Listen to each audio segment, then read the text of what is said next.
وخلص خلاص كده الجزء الأول من البريمير ليج. وبصراحة كان جزء أول من موسم متوقع جدا. من قبل ما الدوري يبدأ كل الناس كانت متوقعة إن أرسنال هيخلص الجزء الأول من الموسم كده أول الدوري بفارق 5 نقط عن سيتي، وكل الناس كانت متوقعة إن نيوكاسل يبقى ثالث وإن ليفربول يبقى سادس بفارق 15 نقطة عن الأول. إيه؟ ما حدش طبعا كان متوقع كده. فعلا موسم ما فيهوش حاجة متوقعة، موسم غريب جدا، والنتائج الغير متوقعة بتكمل الأسبوع ده. مانشستر سيتي بيخسر من برنتفورد على أرضه 2-1، وبالنتيجة دي مانشستر سيتي بيخسر أول ماتش له على أرضه السنة دي عشان ما يبقاش باقي في الدوري إلا أرسنال، الفريق الوحيد اللي لسه ما خسرش على أرضه. لو كنا بنبص على الأرقام والنتائج كنا عرفنا إنه أول ما برنتفورد جاب الجون الأول له كان غالبا مش هيخسر ماتش، لأن برنتفورد في تاريخه في البريمير ليج جاب جون الأول في 16 ماتش ما خسرش منهم ولا مرة، كسب 13 وتعادل 3. نجم الماتش بدون أدنى شك طبعا كان ايفان توني مهاجم برنتفورد. توني جاب جونين وكان ممكن يجيب الهاتريك في الدقيقة 100. بالجونين اللي جابهم النهاردة توني كده بقى الثالث هداف الدوري الإنجليزي ب10 تجوان، ولكن جاريث ساوثجيت مدير الفني بتاع منتخب إنجلترا قرر ما ياخدوش كأس العالم.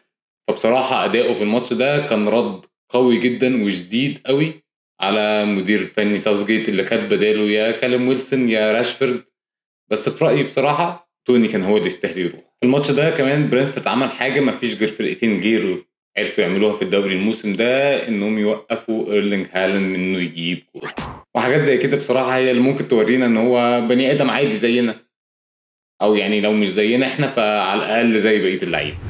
نروح بقى الارسنال اللي كسب وولفز 2-0 عشان يفتح 5 نقط مسافة ما بينه وما بين مانشستر سيتي في المركز الثالث، ويضمن تماما انه هيفضل اول الدوري لمدة 6 اسابيع اللي فيهم كاس العالم، وحتى على الاقل ماتشين من بعد ما الدوري يلعب.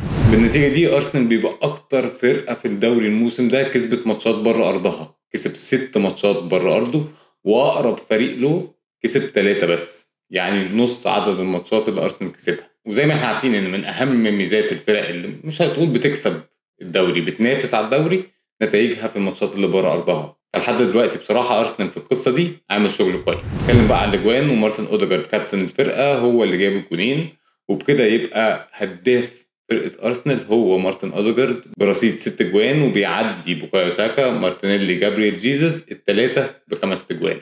وكده بيبقى اول مره في تاريخ دوري انجلترا ان الهدافين بتوع الفرقتين اللي في المركز الاول والمركز الثاني الاثنين من النرويج. بتهيألي جمله ما حدش فينا من سنتين كده كان يتخيل ان عمره يقولها.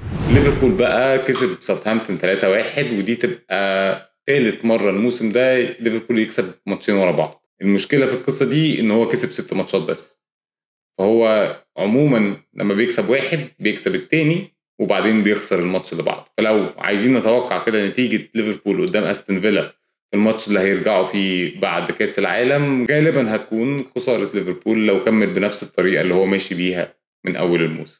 في الماتش ده أندرو روبرتسون عمل 2 اسيست في الشوط الأول، وبكده يوصل إن هو جايب في الدوري 53 اسيست من يوم ما ابتدى يلعب مع ليفربول.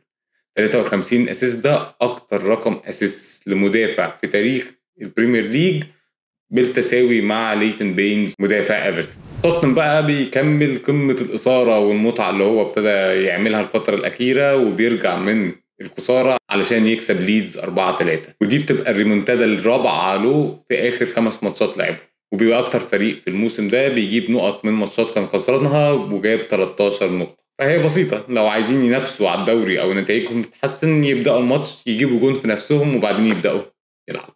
ليدز في الماتش ده 3 مرات بيبقى متقدم وبيرجع توتنهام يتعادل، وبعدين طبعا بيرجع توتنهام يكسب. فليدز كده بيبقى تاني فرقة في تاريخ البريمير ليج تعمل القصة دي، انها تتقدم 3 مرات في نفس الماتش وفي الاخر ما تكسبش، بعد نيوكاسل قدام مانشستر يونايتد في سنة 2012 في الماتش اللي خلص برضو 4-3.